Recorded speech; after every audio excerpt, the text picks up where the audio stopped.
Welcome to Chillin' 101. We hope this video helps.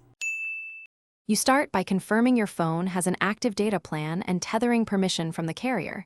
This avoids sudden blocks. Next, enable mobile hotspot or USB tethering in settings connections. Use USB for stable speeds and charging, or Wi-Fi hotspot for convenience. Once done, make sure your phone screen stays awake and battery management won't shut off the connection. That prevents mid-session drops. Keep a charging cable ready and a simple PIN or password for the hotspot. You now connect the phone to the PC.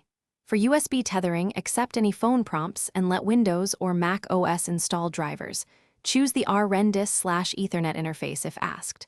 For Wi-Fi hotspot, pick the SSID and enter the password, then mark the network as private so file sharing works as needed. Once connected, open network settings to set the connection as metered to control background updates.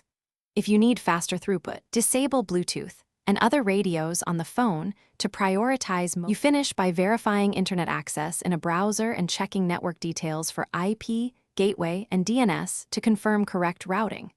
If pages won't load, restart the phone and toggle USB tethering or the hotspot. On PC, disable and re-enable the network adapter. Make sure battery saver or data saver is off. If issues persist, run a speed test and traceroute to find where packets stop. Then contact the carrier. Sometimes tethering is blocked or requires an APN change. Thanks for watching. Consider subscribing if we helped you.